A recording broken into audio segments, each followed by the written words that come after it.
They told me I didn't deserve happiness, but what they didn't know was that I had already earned more than they could ever imagine. My name is Sarah, and this is the story of how my wedding day became the moment everything I'd hidden finally came to light. I never thought I'd be the type of woman to elope. Growing up in Portland, Oregon, I always pictured myself walking down the aisle of St. Mary's Cathedral, the same church where my grandmother married my grandfather 60 years ago. I imagined my father, Robert, walking beside me with tears in his eyes, proud of the woman I'd become. Before we jump back in, tell us where you're tuning in from, and if this story touches you, make sure you're subscribed because tomorrow, I've saved something extra special for you. I dreamed of my mother Linda, fussing over my dress one last time before the ceremony began. My younger sister Jessica would be my maid of honor, just like we promised each other when we were little girls playing dress-up in our childhood bedroom. But dreams have a way of crashing into reality, and sometimes reality is harsher than anything you could have prepared for. I was 27 when I met David Chen at a coffee shop downtown. He was a software engineer, quiet and thoughtful, with kind eyes that seemed to see right through all the walls I'd built around myself. Our first conversation lasted 4 hours, and by the time the barista was closing up, I knew something had shifted inside me. David wasn't like the other men I'd dated. He didn't try to impress me with expensive dinners or flashy gestures. Instead, he listened when I talked about my work at the local community center, where I helped kids with their homework and organized after-school programs. What David didn't know, what nobody knew, was that my job at the community center was just one small part of my life. For the past 5 years, I'd been living a double existence, one that I couldn't share with anyone, not even the man I was falling in love with. My family thought I was barely scraping by on my community center salary. They saw me driving my old Honda Civic with the dented bumper and assumed I was struggling. When I wore the same jeans 3 days in a row or declined dinner invitations because they were too expensive, they whispered among themselves about poor Sarah who couldn't seem to get her life together. My father would shake his head and make comments about how I needed to find a real job, something with benefits and a future. My mother would slip $20 bills into my purse when she thought I wasn't looking, always followed by a lecture about budgeting and responsibility. The truth was so far from their perception that sometimes I felt like I was living in an alternate universe. Every morning at 5:30, before my shift at the community center, I drove across town to a small office building where I ran my own business. What started as a side hustle helping local restaurants with their online presence had grown into something I never expected. Within 3 years, I was managing digital marketing campaigns for over 40 businesses throughout Oregon and Washington. The revenue was substantial, but I kept it hidden, maintained separate bank accounts, and never let anyone see the financial statements or tax returns that told the real story of my success. Why the secrecy? Because I knew my family well enough to predict exactly how they would react. Growing up, every achievement I earned came with conditions and commentary. When I graduated valedictorian from high school, my father's first response wasn't congratulations, it was a lecture about how book smarts didn't guarantee success in the real world. When I earned a full scholarship to Portland State University, my mother immediately started planning how I would use my degree to find a husband from a good family. Every accomplishment became fodder for their expectations and control, and I learned early that the only way to protect my dreams was to keep them invisible. So when my business started generating 6 figures annually, I made the conscious decision to let my family believe I was failing. It was easier than dealing with their sudden interest in my finances, their advice about what I should do with my money, or their inevitable attempts to involve themselves in my business decisions. The community center job gave me purpose and fulfillment, but it also provided the perfect cover story for a lifestyle that appeared modest on the surface. David and I dated for 2 years before he proposed, and during that time, I found myself in an impossible position. I was deeply in love with a man who thought he was dating a struggling community worker, while I was actually a successful entrepreneur who could have afforded the life he was trying so hard to provide for me. He insisted on paying for our dates, worried about my finances, and even offered to help me with my rent payments. The guilt ate at me, but I was terrified that telling him the truth would change everything between us. The proposal happened on a rainy Thursday evening in November. We were walking through Laurelhurst Park, the same route we took every week, when David suddenly stopped beside the duck pond and got down on one knee. The ring was simple but beautiful, and I could tell he had saved for months to buy it. As he asked me to marry him, his voice shaking with nerves, I realized that I couldn't start our marriage with such a fundamental deception between us. That night, back at his apartment, I finally told him everything. I showed him my business records, my bank statements, and the tax returns that revealed the true scope of my financial situation. I expected anger, confusion, maybe even betrayal. Instead, David was quiet for a long time, processing what I'd shared. When he finally spoke, his words surprised me. "I understand why you kept it hidden," he said, taking my hands in his. "But Sarah, I fell in love with who you are, not what you make. This doesn't change how I feel about you. If anything, it makes me proud that you built something amazing while still giving back to your community." That conversation brought us closer than we'd ever been, but it also highlighted the growing problem with my family. David wanted to have a traditional engagement period, to plan a wedding with our families, to start our married life in the open and honest way we'd committed to with each other. The idea of facing my family with the truth terrified me, but I knew I couldn't avoid it forever. The first sign of trouble came when we announced our engagement at Sunday dinner. My parents' house was exactly as it had been throughout my childhood, a modest two-bedroom ranch in southeast Portland with beige carpets and family photos covering every available wall space. The dining room table could barely accommodate the four of us, but my mother always insisted on using her good china for our weekly meals. "We have some news," I said, reaching for David's hand as we sat across from my parents and Jessica. David proposed, and I said yes. The silence that followed lasted just long enough to become uncomfortable. My father was the first to speak, setting down his fork with deliberate precision. "Congratulations," he said, though his tone suggested anything but celebration. "I hope you've thought this through carefully, Sarah. Marriage is a serious commitment, especially when there are financial concerns involved." David squeezed my hand under the table. "We've talked about everything, Mr. Morrison. I have a stable job, and we're prepared for the responsibilities of marriage." My mother leaned forward, her expression a mixture of concern and disapproval. "Sarah, honey, are you sure this is the right time? You're still getting your career sorted out, and David seems like a lovely young man, but shouldn't you focus on becoming more established first?" Jessica, who had been unusually quiet, finally spoke up. "What she's trying to say is that maybe you should wait until you can actually contribute something to the relationship instead of being a burden." The words hit like a physical blow, but they weren't unexpected. This was exactly the dynamic I'd been trying to avoid my entire adult life. In my family's eyes, I was the one who needed taking care of, the one who couldn't quite get her act together, the one who would inevitably drag down anyone foolish enough to tie themselves to her.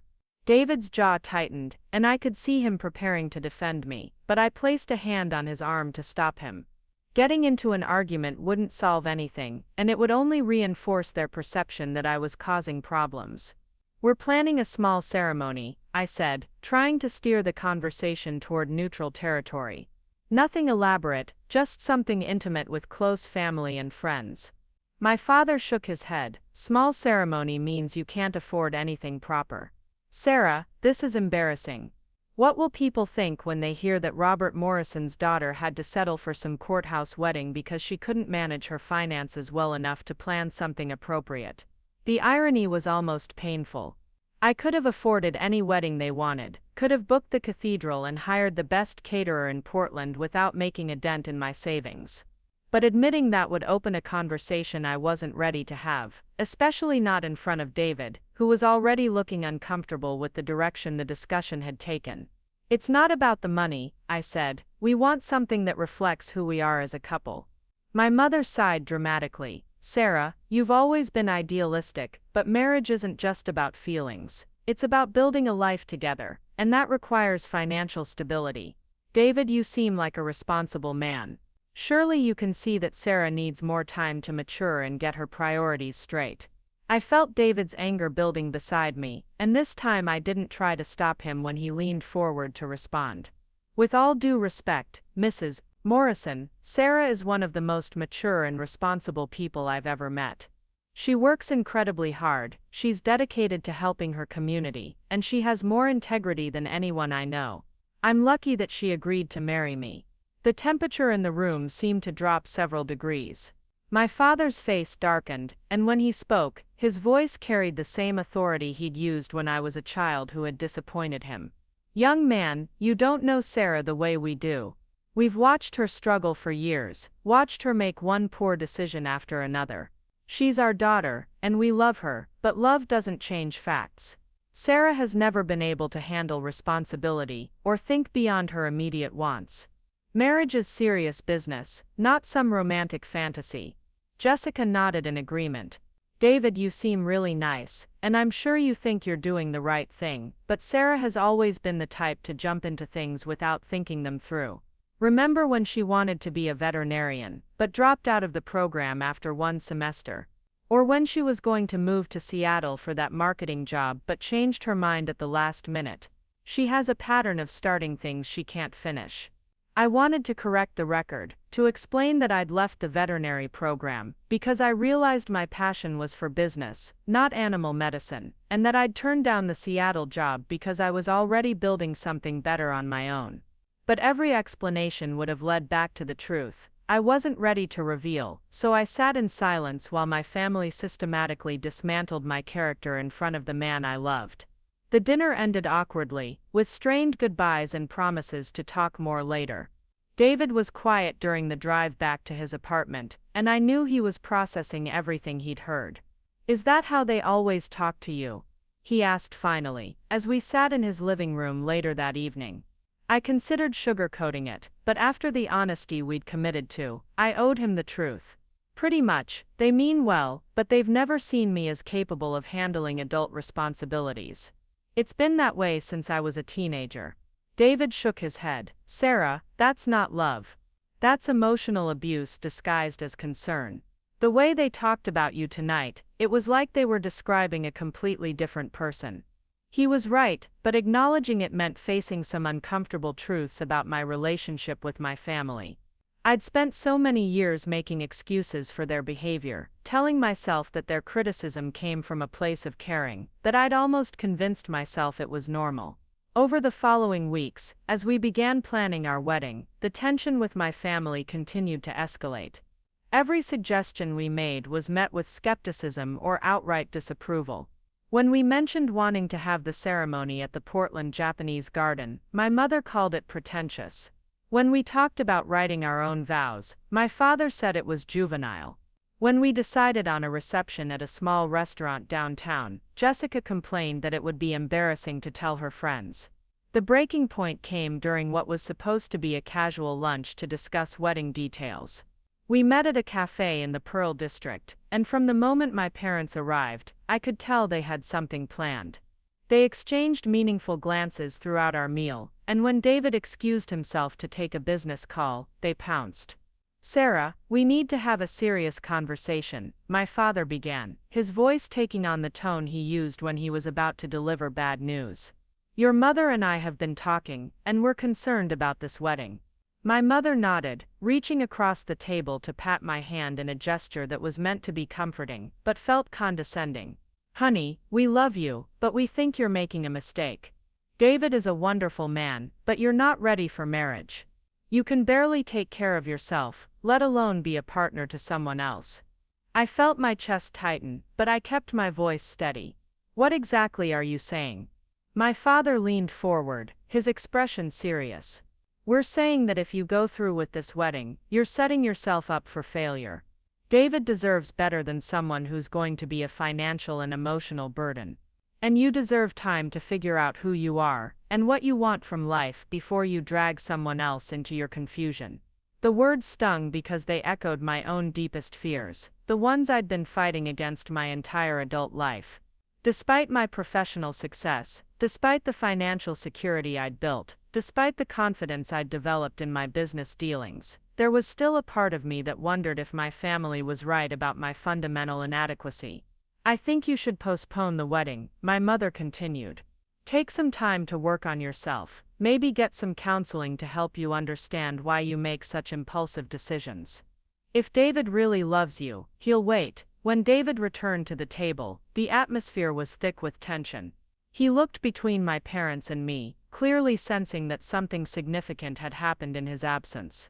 "Is everything okay?" he asked, sliding back into his chair beside me. Before I could respond, my father turned to address him directly. "David, we were just having an honest conversation with Sarah about the wedding. We think it would be best if you two took some more time before making such a permanent commitment." David's expression hardened. "I'm sorry, but I don't think that's your decision to make." My mother's voice took on a patronizing tone. "Of course it's not our decision, but we're Sarah's family, and we know her better than anyone. We're just trying to prevent her from making another mistake that she'll regret later." I felt something snap inside me. Years of criticism, years of being treated like a child who couldn't be trusted with her own life, years of watching my family undermine every choice I made, it all came flooding to the surface. "Stop," I said, my voice louder than I'd intended. Several people at nearby tables turned to look, but I didn't care. "Just stop talking about me like I'm not here, like I'm some kind of disaster waiting to happen." My father's eyebrows raised in surprise. "Sarah, calm down, we're trying to help you." "No, you're not," I said, standing up so quickly that my chair scraped against the floor. "You're trying to control me, just like you always have. You've decided that I'm incapable of making good decisions, and you refuse to see any evidence to the contrary." David reached for my hand, offering silent support, and his gesture gave me the strength to continue. "I'm 27 years old. I'm an adult who's capable of deciding who I want to marry, and when I want to do it." Preparing and narrating this story took us a lot of time, so if you are enjoying it, subscribe to our channel. It means a lot to us. Now back to the story. David and I love each other, we're committed to building a life together, and we don't need your permission or your approval. My mother's face flushed with anger. "Sarah Rose Morrison, you are being completely unreasonable. We're your parents, and we have a right to express our concerns when you're about to make such a significant mistake." "A mistake," I repeated, my voice rising again. "Marrying someone who loves and respects me is a mistake. Finding someone who supports my dreams instead of constantly undermining them is a mistake." My father stood up as well, his face dark with anger. "What dreams, Sarah? You work at a community center for barely above minimum wage. You live in a studio apartment and drive a car that's falling apart. What exactly have we undermined?" The moment hung in the air like a challenge. I could feel David beside me, could sense his confusion about the disconnect between what my father was saying and the reality he knew. This was the moment where I could have told them everything, could have revealed the business and the financial success and proven once and for all that their assumptions about me were wrong. But I realized something important in that heated moment. I didn't owe them proof of my worth. I didn't need to justify my choices or demonstrate my capability by showing them bank statements or business records. Their opinion of me wasn't based on facts. It was based on a narrative they'd constructed to maintain their own sense of control and superiority. "You know what?" I said, my voice becoming calmer as I reached this realization. "It doesn't matter what you think I've accomplished or what you think I'm capable of. David knows who I am, and that's enough for me." I turned to David, whose expression was a mixture of pride and concern. "We're leaving, and we're getting married exactly the way we planned, with or without their support." As we walked toward the exit, my mother called after me. "Sarah, if you walk out that door, if you go through with this wedding against our advice, don't expect us to be there to pick up the pieces when it all falls apart." I paused at the door, looking back at the people who had raised me, who were supposed to love and support me unconditionally. "I've never expected you to pick up the pieces," I said quietly. "I've been handling my own life just fine without your help." The ride back to David's apartment was quiet. I stared out the window at the familiar streets of Portland, thinking about how much my life was about to change. In standing up to my parents, I'd crossed a line that couldn't be uncrossed. There would be consequences, and I wasn't sure I was prepared for all of them. "Are you okay?" David asked as we pulled into his parking spot. I considered the question, was I okay? I felt shaky and uncertain, but also strangely liberated. For the first time in my adult life, I'd prioritized my own happiness over my family's approval. "I think so," I said. "I think I'm better than okay." That evening, as we sat on David's couch planning our wedding without my family's input, I made a decision that would change everything. I was going to tell my parents the truth about my financial situation, but not to prove them wrong or gain their approval. I was going to tell them because David and I deserved to start our marriage without secrets, and that meant being honest about who I really was, even if it made my family uncomfortable. What I didn't know was that the truth would come out in a way I never could have predicted, and that my wedding day would become the stage for revelations that would shock everyone involved, including me. The phone calls started 3 days later. My mother's voice was tight with barely controlled anger when I answered on the fourth ring. "Sarah, your father and I have been discussing the situation, and we think you owe us an apology for your behavior at lunch. The way you spoke to us was completely unacceptable." I was sitting in my real office, the one my family didn't know existed, reviewing quarterly reports from my biggest client. The irony wasn't lost on me that while my mother was lecturing me about responsibility, I was managing marketing campaigns that generated more revenue in a month than my father had made in his best year. "I'm not apologizing for standing up for myself and my relationship," I said, keeping my voice level. "David and I are getting married in 6 weeks, with or without your support." The silence stretched for so long, I thought she might have hung up. When she spoke again, her voice had taken on the martyred tone she used when she wanted me to feel guilty. "I don't know where we went wrong with you, Sarah. Jessica would never speak to us this way. She understands that family means something, that we only want what's best for you." Jessica, my younger sister, who had never held a job for more than 8 months, who still lived at home at 24, and who had never made a major decision without consulting our parents first. Jessica, who was held up as the model daughter while I was treated like the family disappointment. "Maybe what you think is best for me isn't actually what's best for me," I said. "Maybe I know myself better than you do." My mother's sharp intake of breath told me I'd crossed another line. "That's exactly the kind of selfish thinking that's going to ruin your life, Sarah. Marriage isn't about what you want, it's about building something stable and secure, and you've never shown any ability to do that." After she hung up, I sat in my office looking out at the Portland skyline, thinking about the conversation. My business occupied the entire top floor of a converted warehouse in the Pearl District. The space was modern and bright, with exposed brick walls and floor-to-ceiling windows that offered views of Mount Hood on clear days. I employed 8 people full-time and contracted with another dozen freelancers. My clients included restaurants, boutique hotels, and small tech companies throughout the Pacific Northwest. By any reasonable measure, I had built something stable and secure. But my family didn't know any of this existed. David found me there later that evening, still sitting at my desk with financial reports spread around me like evidence of a secret life. "Bad day?" he asked, settling into the chair across from my desk. I told him about the phone call, about my mother's insistence that I apologize for defending my own choices. He listened without interrupting, his expression growing more troubled as I recounted the conversation. "Sarah, this has to stop. They're not going to change their opinion of you based on anything you say or do. The only way this ends is if you show them who you really are." He was right, but the thought of revealing everything still terrified me. My family's disapproval was painful, but it was also familiar. I knew how to navigate their criticism, how to deflect their lectures and minimize their impact on my daily life. What I didn't know was how they would react to learning that everything they believed about me was wrong. What if telling them makes things worse? I asked. What if they decide I've been lying to them all these years and they cut me off completely? David reached across the desk to take my hand. "Would that really be worse than what's happening now? They're already trying to control your life, already undermining your confidence and your choices. At least if you tell them the truth, you'll know where you really stand." 2 weeks later, I decided he was right, but instead of calling a family meeting, or arranging another confrontational lunch, I chose a different approach. I wrote a letter. The letter was 5 pages long, and it took me 3 drafts to get the tone right. I explained about the business, about the financial success I'd achieved, about the reasons I'd kept it hidden. I tried to be honest about my motivations without being accusatory, to explain my choices without making excuses. I ended by inviting them to visit my office, to see for themselves what I'd built.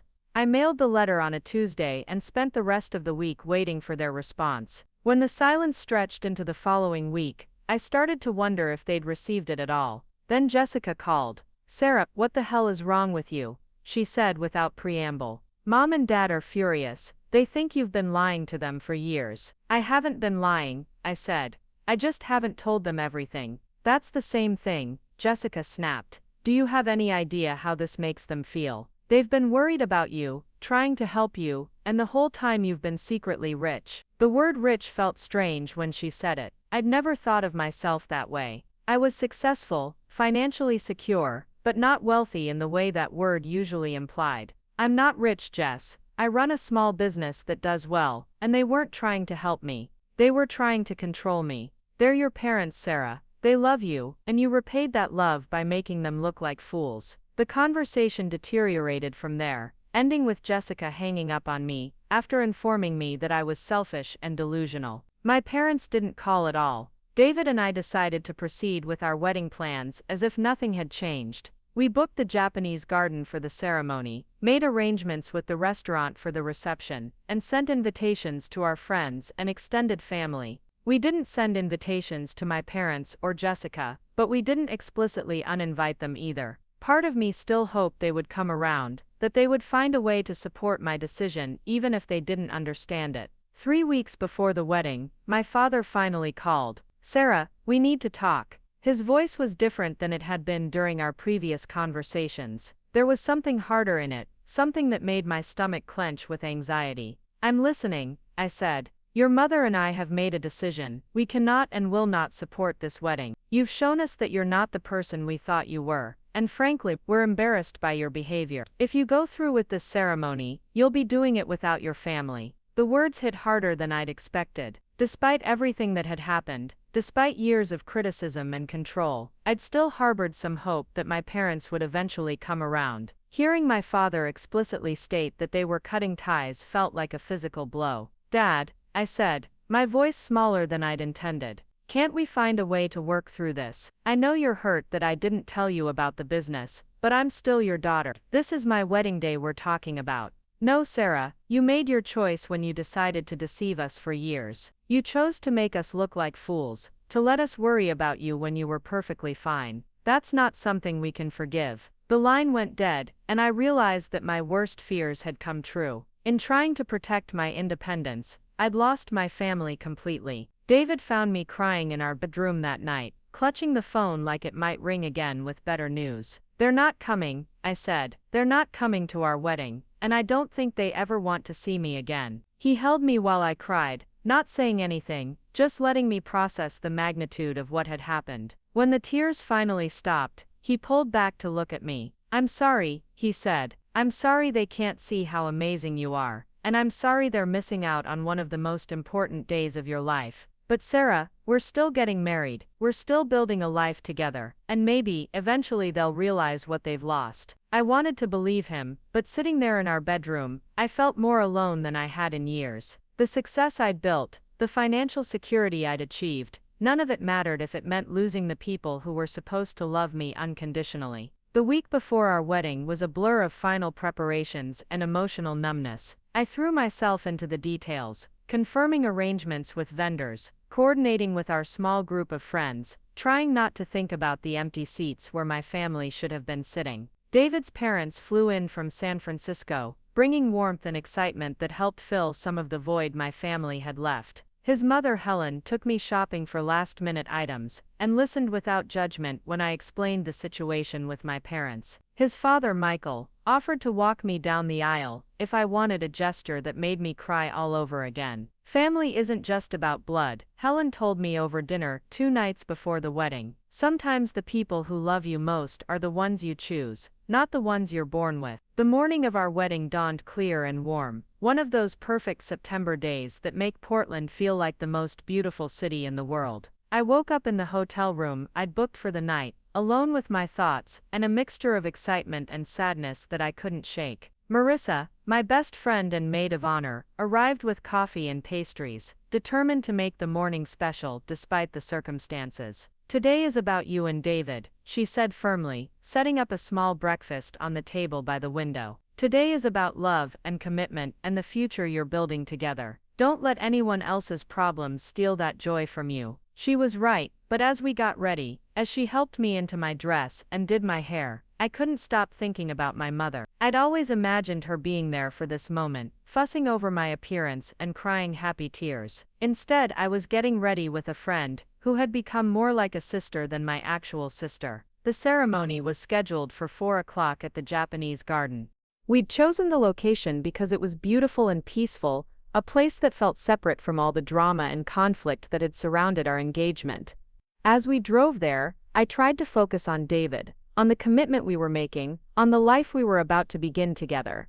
But I couldn't stop checking my phone, hoping against hope that my parents might have changed their minds, that they might show up at the last minute with apologies and explanations. They didn't. When we arrived at the garden, our small group of friends was already gathering near the ceremony site. David's family was there, along with a few colleagues from his work, and some friends from college. From my side there was Marissa and 2 other friends from the community center. It was intimate and lovely, but also painfully small. David looked incredible in his navy suit, his face lighting up when he saw me. For a moment, walking toward him through the garden, I forgot about everything else. This was what mattered. This was what I'd chosen. The ceremony itself was simple and heartfelt. We'd written our own vows, promising to support each other's dreams, and to face whatever challenges life brought us together. When David slipped the ring onto my finger, when the officiant pronounced us husband and wife, I felt a sense of peace that had been missing for weeks. We were taking pictures after the ceremony when I saw them. My parents and Jessica were standing at the entrance to the garden, not approaching but not leaving either. They looked uncomfortable, out of place, but they were there. My heart leaped with hope and relief, thinking they'd changed their minds, that they'd come to support me after all. I started walking toward them, David close behind me. When my father stepped forward, his expression wasn't apologetic or celebratory. It was angry. "Sarah," he said loudly enough for everyone to hear, "I want you to know that your mother and I are here under protest. We don't support this marriage, and we don't think you deserve the happiness you're pretending to have found." The words hung in the air like a slap. Our friends had stopped talking, everyone turning to watch this unexpected confrontation unfold. David moved protectively closer to me, his jaw tight with anger. "Mr. Morrison," he said, his voice controlled but firm, "this is our wedding day. If you can't be supportive, I think you should leave." My father's face reddened. "Don't tell me what to do, son. This is my daughter, even though she's clearly forgotten what that means. She's lied to us for years, built her whole adult life on deception, and now she expects us to celebrate her choices." My mother stepped forward, her expression a mixture of hurt and disappointment. "Sarah, we raised you to be honest and humble. What you've become, this person who lies and schemes, and puts money above family, this isn't the daughter we knew." I felt something break inside me. Standing there in my wedding dress, surrounded by the people who should have been celebrating with me, listening to my parents tear me down in front of everyone I cared about, I realized that this moment would define everything that came after. "You're right," I said, my voice carrying clearly in the quiet garden. "I'm not the daughter you knew. I'm not the helpless, struggling woman you wanted me to be. I'm successful and capable and strong, and I'm sorry that threatens you so much that you had to come here and try to destroy my wedding day." My father's expression darkened further. "Successful? You think lying makes you successful? You think deceiving your family is something to be proud of?" Before I could respond, someone else spoke. A voice I didn't recognize, calm and authoritative. "Actually, Mr. Morrison, your daughter is one of the most successful young entrepreneurs I've had the pleasure of working with." We all turned to see who had spoken. Standing near the garden entrance was an older man in an expensive suit, someone I'd never seen before. He was walking toward us with the confidence of someone accustomed to being listened to. "I'm sorry to interrupt," he said, addressing David and me directly. "I'm Judge William Patterson from the Oregon Court of Appeals. I believe congratulations are in order." David and I exchanged confused glances. Neither of us knew this man, or understood why he was at our wedding. Judge Patterson smiled at our confusion. "I'm here because your wedding has given me an opportunity I've been waiting for quite some time to have. You see, Mrs. Chen," he said, using my new married name, "I've been wanting to meet you for over 2 years." The garden had gone completely silent. Even my parents had stopped their accusations to listen to this unexpected visitor. "I don't understand," I said. "I've never met you before." "No, but I've been following your work closely. You see, my granddaughter attends the Riverside Community Center where you volunteer. She's in the after-school program you developed, the one that's helped her go from failing math to making honor roll." My heart started beating faster. The after-school program was something I was particularly proud of, a comprehensive tutoring and mentoring system I'd designed and funded largely out of my own pocket. "But that's not why I'm here," Judge Patterson continued, his eyes moving to include my parents in his gaze. "I'm here because 3 months ago, the Oregon Small Business Association asked me to present this year's Young Entrepreneur Award.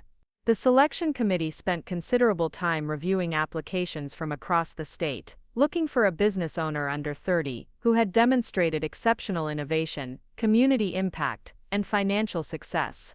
He reached into his jacket and pulled out an official-looking certificate. "The winner of this year's award generated over $400,000 in revenue last year while simultaneously running one of the most effective community outreach programs in the state. She employs 12 people full-time and has been directly responsible for the success of over 60 local businesses." My legs felt weak. I'd applied for the award months ago, never expecting to win, and had completely forgotten about it in the chaos of wedding planning and family drama. "Sarah Chen," Judge Patterson said, holding out the certificate, "on behalf of the state of Oregon, I'm honored to present you with the Young Entrepreneur Award for Excellence in Business and Community Service." The silence in the garden was deafening. I could feel everyone staring at me, could see the shock on my parents' faces, could sense the confusion and pride radiating from our friends. $400,000. My mother whispered, her voice barely audible. Judge Patterson nodded. "That's just last year's revenue. Her 3-year average is even more impressive.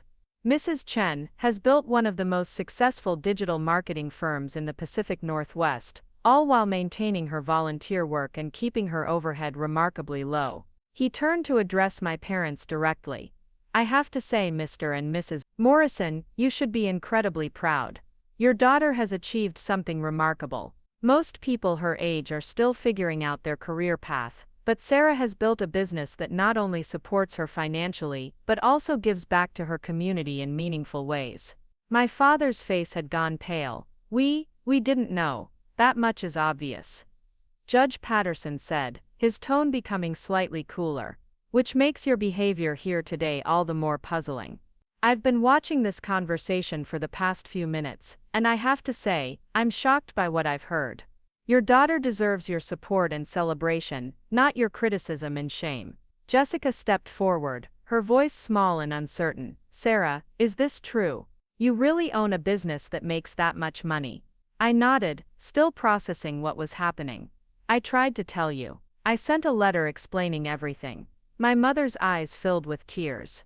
We thought you were just making excuses. We thought you were lying to make yourself feel better about your choices."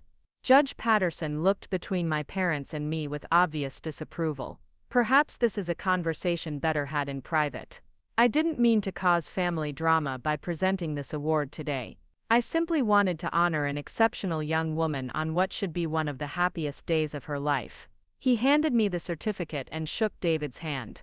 "Congratulations on your wedding, and Mrs. Chen, congratulations on your well-deserved recognition. The business community in Oregon is lucky to have you." As he walked away, the garden remained silent. My parents stood frozen, clearly struggling to process what they'd just heard. Our friends looked between us uncertainly, not sure whether to offer congratulations or pretend they hadn't witnessed such a personal family confrontation. David was the first to speak. "Sarah," he said softly, "you won a state award." I looked down at the certificate in my hands, at the official seal and formal language recognizing achievements I'd worked so hard for in secret. After years of hiding my success, having it acknowledged so publicly felt surreal. "I can't believe you came here to shame her," David said, turning back to my parents.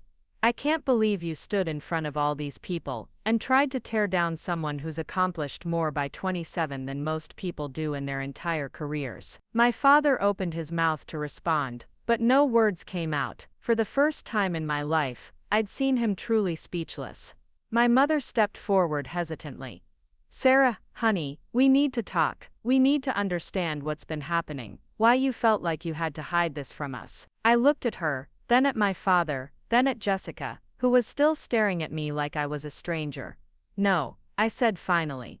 We don't need to talk. Not today. Today is my wedding day, and you've already made it clear that you don't support my choices or respect my decisions. The fact that a judge had to show up with an award for you to even consider that I might be capable of success says everything I need to know about how you see me. I turned to David, who was watching me with pride and concern. Can we go to our reception now? I'd like to celebrate our marriage with people who actually want us to be happy. As we walked away from my family, heading toward the car that would take us to our reception, I felt a mixture of vindication and sadness that I knew would take a long time to sort through. I'd gotten the recognition I'd worked for, the validation that my family had never been willing to give me, but it had come at the cost of any remaining hope for reconciliation. David squeezed my hand as we reached the car. Are you okay? I looked back at the Japanese garden, where my parents and Jessica were still standing in confused silence. Then at the certificate in my free hand. I think I am, I said. For the first time in my life, I think I really am. The reception was everything we had dreamed it would be. Our intimate gathering at the Riverside restaurant felt warm and genuine, filled with people who genuinely cared about our happiness. David's parents told embarrassing stories about his childhood. Our friends gave heartfelt toasts, and for several hours I was able to push the confrontation with my family to the back of my mind. But as the evening wound down, as we said goodbye to our guests and prepared to leave for our honeymoon, the weight of what had happened settled over me like a heavy blanket. I'd won a prestigious state award on my wedding day, but instead of feeling triumphant, I felt hollow. The recognition I'd craved for so long had come at the moment when I realized my family's love had always been conditional on their perception of my failure. David and I flew to Hawaii the next morning, and for a week we tried to focus on being newlyweds. We snorkeled in crystal clear waters, watched sunsets from our hotel balcony, and talked about our future plans. But even in paradise, I couldn't shake the image of my parents' faces when Judge Patterson had announced my award. The shock, the confusion, the dawning realization that they'd been wrong about me for years. On our last night in Maui, as we walked along the beach, David finally brought up the subject we'd both been avoiding. Have you thought about what you want to do when we get back? About your family, I mean. I'd been thinking about little else, but I still didn't have any answers. I don't know how to move forward with them. Part of me wants to give them a chance to apologize, to try to rebuild our relationship. But another part of me wonders if it's even possible. How do you come back from your parents telling you that you don't deserve happiness on your wedding day? David stopped walking and pulled me into his arms. You don't have to decide right now. Whatever you choose, I'll support you. But Sarah, I want you to remember something. You built an incredible life before they knew about your success, and you'll continue to have an incredible life regardless of whether they're part of it. When we returned to Portland, there were 17 missed calls on my phone.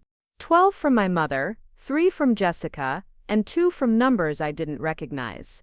There were also dozens of text messages, starting with tentative apologies and escalating to increasingly frantic pleas for contact. The first voicemail was from my mother, recorded the day after our wedding. Her voice was shaky and uncertain. Sarah, honey, it's Mom. I know you probably don't want to hear from me right now, but we need to talk. What happened at your wedding? We didn't handle it well. Actually, we handled it terribly. Please call me back when you're ready. The messages that followed showed a progression I'd never witnessed before. My parents, who had always been so certain of their judgments, so confident in their authority, were struggling to process the revelation that they'd been completely wrong about my life. By the 5th message, my father had joined the conversation. Sarah, this is Dad. I've been doing a lot of thinking since your wedding, and I owe you an apology. Actually, I owe you a lot more than that.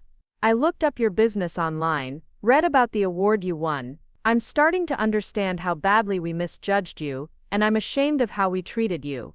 The final voicemail, left just hours before our return, was from Jessica. Sarah, I know I screwed up. I know I said horrible things to you, and I know you probably hate me right now. But I've been talking to Mom and Dad, And we've all realized how wrong we were.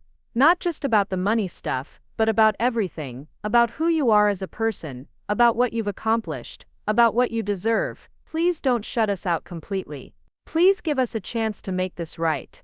I sat in our living room, listening to these messages while David unpacked our suitcases, trying to process the shift in tone. These weren't the voices of people defending their position, or making excuses for their behavior. These were the voices of people who had been forced to confront some uncomfortable truths about themselves. But I still wasn't sure I was ready to face them. 2 days later, the decision was made for me.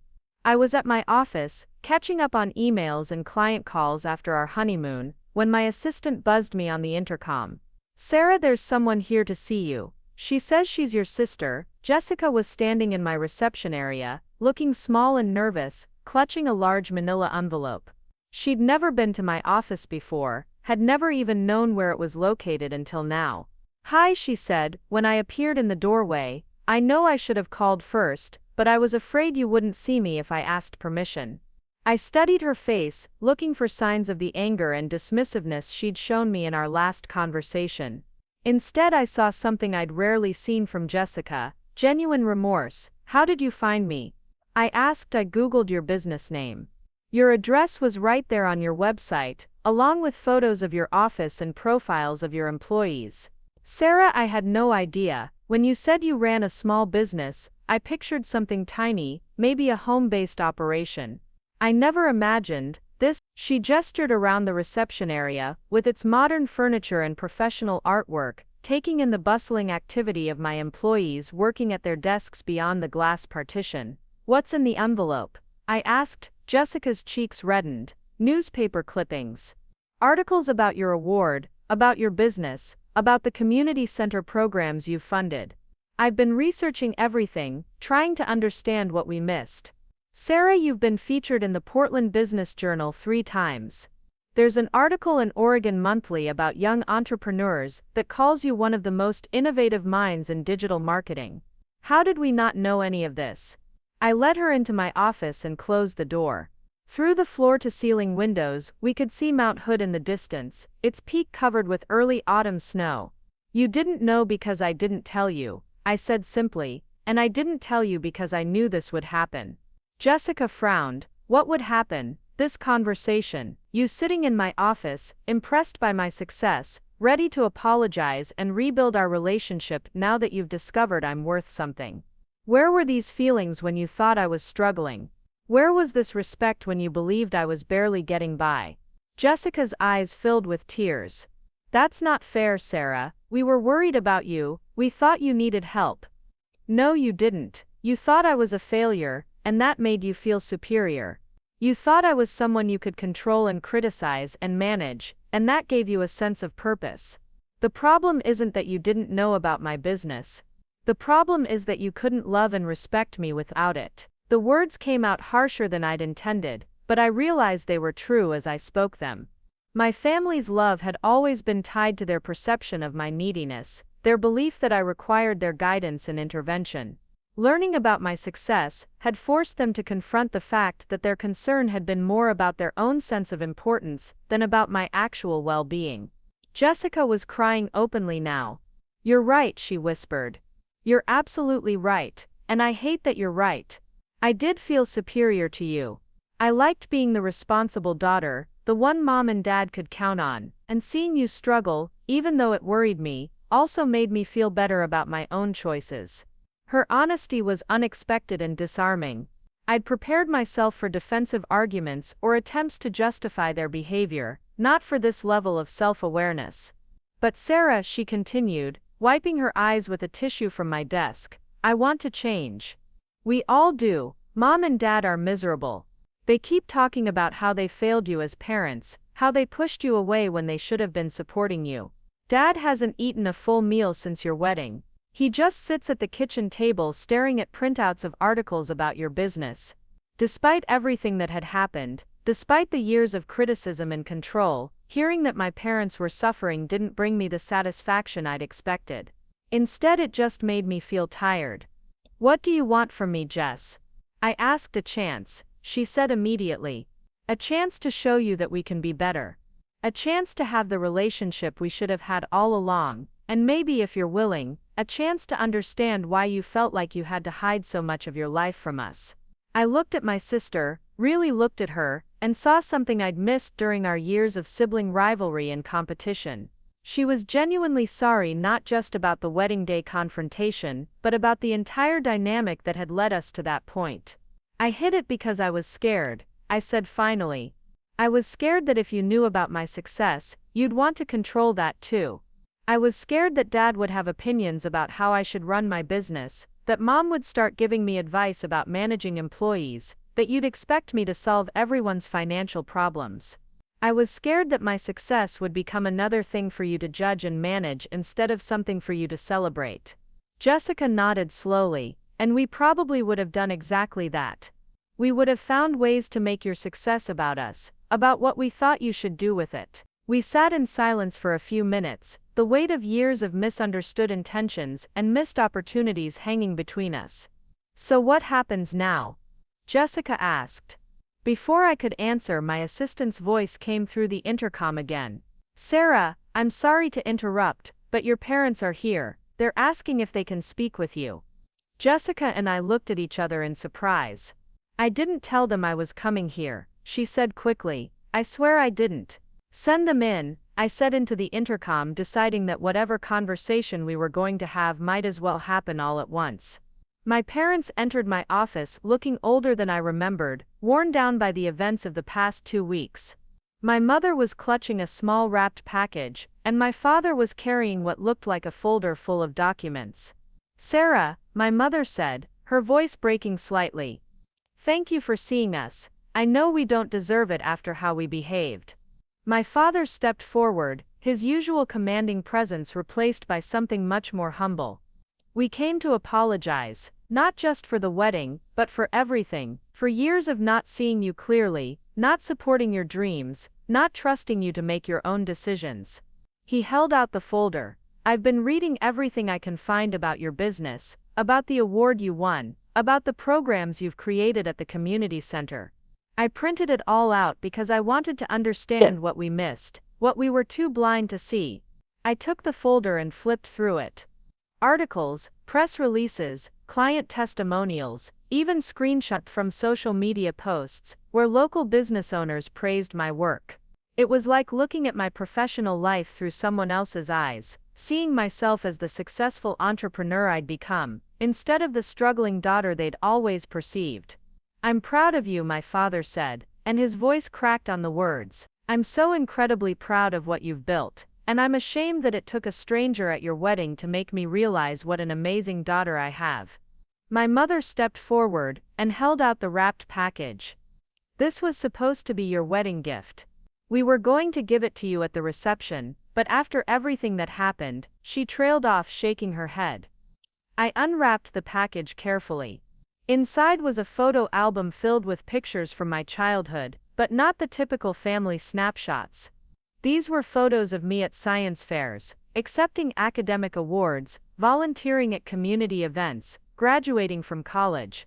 Each page was accompanied by newspaper clippings and certificates I'd earned, achievements my parents had apparently been saving and documenting even when they seemed unimpressed at the time. We were proud of you then too, my mother said softly. We just didn't know how to show it in a way that didn't come with conditions and criticism. We thought that by pointing out what you could do better, we were helping you succeed. We didn't realize we were undermining your confidence instead. I turned through the pages of the album, seeing my life through the lens of accomplishments rather than failures.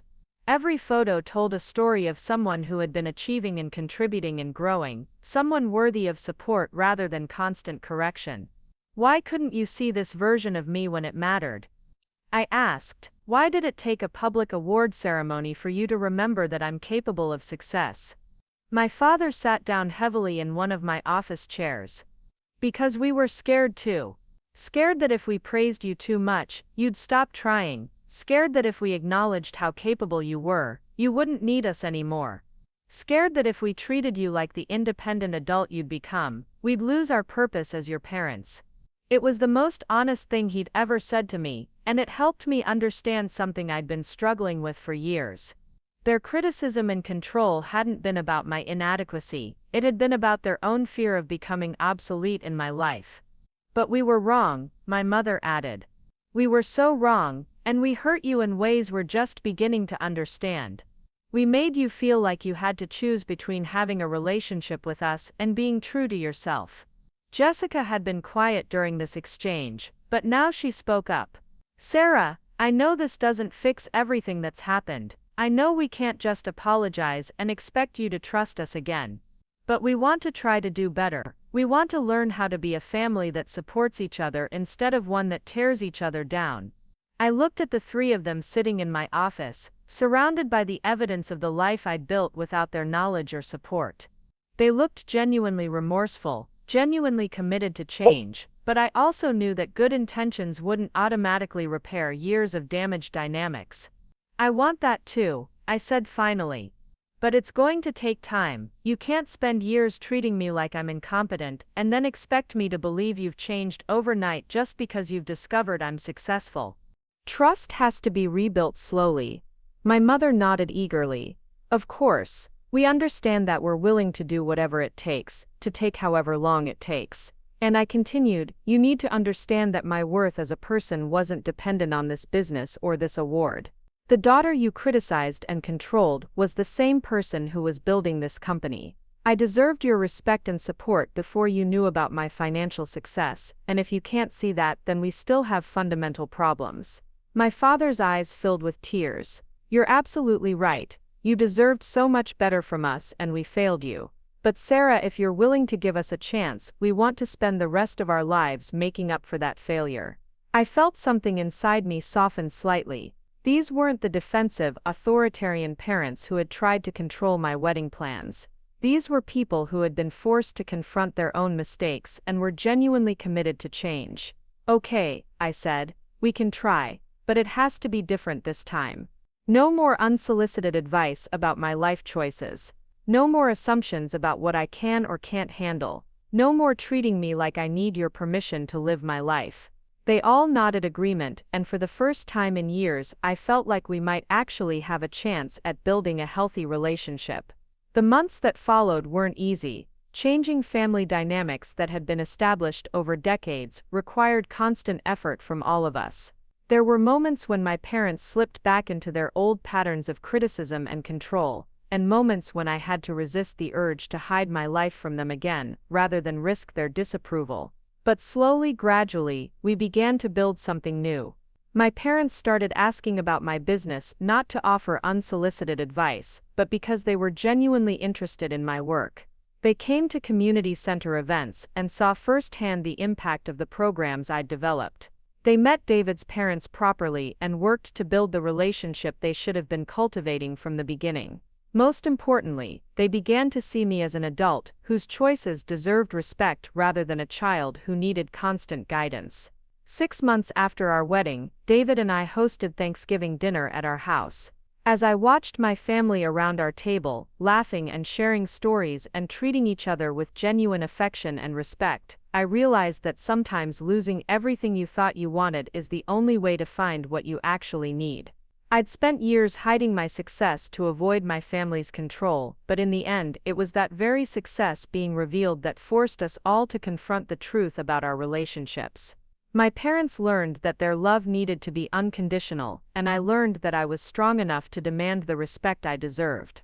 The wedding day that began with my father telling me I didn't deserve happiness ended with all of us understanding that everyone deserves love, support, and the freedom to build their own definition of success. Sometimes the most painful moments in our lives become the catalyst for the growth we didn't know we needed.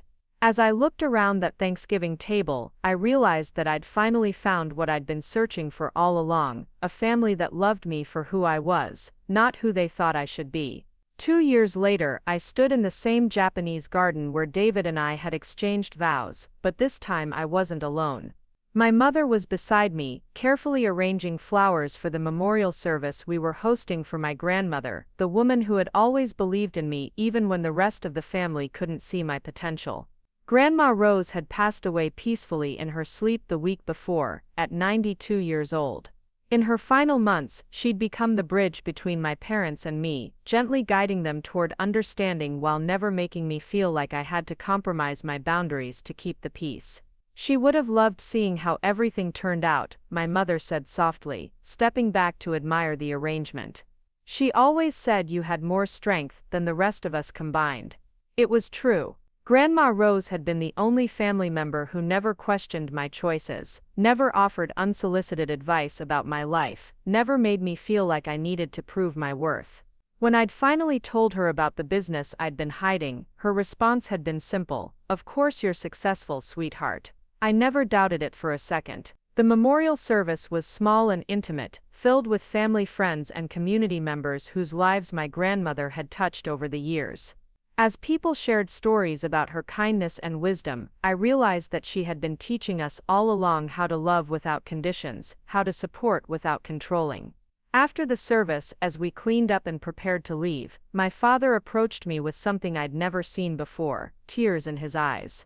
"Sarah, I need to tell you something," he said, his voice thick with emotion. "Before your grandmother died, she made me promise to say this to you. She said that watching you build your life on your own terms, watching you succeed despite our doubts and criticism, was one of her greatest prides. And she was right. You didn't just build a business, you built yourself into someone extraordinary." It was the validation I'd waited my entire life to hear from him, and coming at my grandmother's memorial, it felt like a blessing from her as well. That evening, David and I hosted the family at our house for dinner. It had become a tradition over the past year, these regular gatherings where we could practice being the family we'd all learned to become. Jessica brought her new boyfriend, a teacher who worked with special needs children and who treated her with the kind of respect she was finally learning to expect. My parents brought photo albums and stories, contributing to our shared history instead of trying to rewrite it. As we sat around our dining room table, sharing memories of Grandma Rose and planning how to honor her legacy through the community center scholarship fund I'd established in her name, I marveled at how different we all were from the people who had faced each other so angrily on my wedding day. My parents had learned to ask instead of assume, to support instead of control. They'd started attending business networking events with me, proudly introducing themselves as my parents and bragging about my achievements to anyone who would listen. It was almost embarrassing sometimes, but it was also healing in ways I hadn't expected. Jessica had enrolled in community college and was working toward a degree in social work. She'd found her own sense of purpose beyond being the good daughter, and our relationship had evolved from competitive rivalry to genuine friendship. She often helped with events at the community center, and watching her interact with the kids reminded me of the sister I'd always hoped she could be. Most importantly, David and I had settled into married life with a foundation of honesty and mutual support that I'd never thought possible. My business continued to grow, now employing 15 people and serving clients throughout the Pacific Northwest. David had been promoted to senior software engineer at his company, and we were beginning to talk about starting a family of our own. But perhaps the most significant change was in how I saw myself. For years I'd defined my worth in opposition to my family's criticism, measuring my success by how much I could achieve despite their doubts. Now I was learning to value my accomplishments for their own sake, to find satisfaction in my work and my relationships without needing external validation.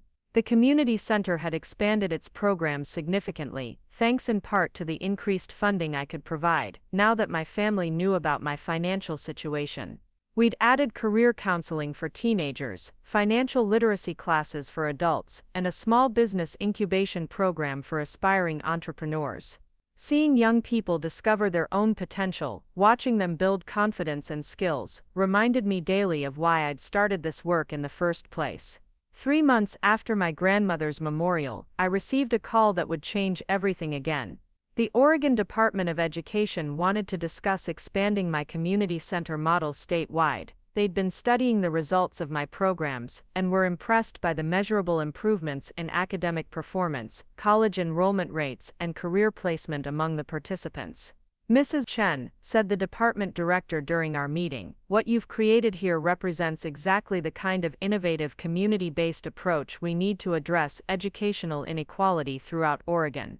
We'd like to offer you a state contract to develop similar programs in underserved communities across the state. The contract was substantial, both in terms of financial compensation and social impact. It would mean expanding my business significantly, hiring more staff, traveling throughout the state to train local coordinators. It was the kind of opportunity I dreamed about but never expected to receive. That night, I discussed the offer with David over dinner. We talked through the practical implications, the changes it would mean for our daily lives, the potential challenges of managing such rapid growth. "What does your gut tell you?" he asked finally. "That this is what I've been working toward without even realizing it. That all those years of building the business and developing the community programs were preparation for something bigger." He smiled. "Then I think you have your answer." But before making my final decision, there was one more conversation I needed to have. The next morning, I called my parents and Jessica and invited them to lunch. We met at the same cafe where we'd had that terrible confrontation 3 years earlier, but this time the atmosphere was completely different. "I've been offered an opportunity," I began, and explained about the state contract and what it would mean for my work. My mother's face lit up with excitement. "Sarah, that's incredible. The state government recognizes what you've built here and wants to replicate it everywhere. Do you realize how extraordinary that is?" My father nodded enthusiastically. "I'm so proud of you. This is the kind of impact that changes generations of families." Jessica leaned forward with interest. "So you'd be helping kids all over Oregon? That's amazing. Are you going to take it?" "I want to," I said, "but I also want to make sure you all understand what it means. I'll be traveling more, working longer hours, dealing with even more pressure and responsibility. I won't be as available for family dinners and weekend visits." There was a moment of silence as they processed this, and I found myself holding my breath. Part of me was still waiting for them to voice concerns about my capabilities, to suggest that I might be taking on more than I could handle. Instead, my father reached across the table and squeezed my hand. "Sarah, we trust you to make the right decision for your life and your career. Whatever you choose, we'll support you completely." It was such a simple statement, but it represented everything I'd needed to hear from them for years. They trusted me, they believed in my judgment. They were proud of my success, not because it reflected well on them, but because it represented my own hard work and dedication. I accepted the state contract the following week. The announcement made the front page of the Portland Business Journal and was picked up by newspapers throughout Oregon. The community center held a celebration where local officials, business leaders, and dozens of families whose children had benefited from my programs gathered to congratulate me and share their stories. Judge Patterson, the man who had changed everything by appearing at my wedding with that award, was there with his granddaughter, now a sophomore in high school and planning to study engineering in college. "You know," he said as we watched the teenagers from the community center perform a song they'd written about chasing dreams. "I've presented hundreds of awards over the years, but I've never seen one have the impact that yours did. Not just on your family, but on your entire trajectory." He was right. That moment at my wedding when he'd revealed my success had been the catalyst for everything that followed. It had forced my family to confront their assumptions, forced me to stop hiding my achievements, and opened the door to the honest relationships we'd all been needing. As the evening wound down and guests began to leave, I found myself standing with David, my parents, and Jessica, looking out at the community center where it all began. The building was modest, nothing fancy or impressive from the outside, but inside it housed dreams and possibilities, and second chances. "I have something to tell you all," I said, feeling nervous despite everything we'd been through together. "David and I have been talking, and with the new state contract providing financial stability, we've decided we're ready to start trying for a baby." The reaction was immediate and joyful. My mother started crying happy tears, my father hugged both David and me, and Jessica started making plans to be the best aunt in the world. It was the kind of family celebration I'd always imagined but never experienced, filled with unconditional love and excitement for our future. Later that night, as David and I lay in bed talking about the day, about the contract, about the possibility of becoming parents, I reflected on the journey that had brought us to this point. "Do you ever regret how it all happened?" David asked. "The wedding day confrontation, the years of hiding your business, all the pain with your family." I considered the question carefully. No, I said, finally, I think we all needed to go through that. My parents needed to confront their own fears and controlling behavior. I needed to learn to stand up for myself and demand respect. Jessica needed to find her own identity beyond being the good daughter. And you and I needed to build our relationship on complete honesty from the beginning. Plus, I added with a smile, if none of that had happened, I might never have gotten the courage to pursue opportunities like this state contract. I might have stayed small and hidden forever. 3 years after that terrible wedding day confrontation, my family had become something I'd never dared to hope for, a source of strength and support, rather than criticism and control. My business had grown beyond my wildest dreams, providing not just financial success, but meaningful impact in communities throughout Oregon. My marriage was built on a foundation of trust and mutual respect that grew stronger every day. Most importantly, I'd learned that sometimes the moments that feel like endings are actually beginnings in disguise. My father telling me I didn't deserve happiness had led to a judge revealing the success I'd achieved through my own determination.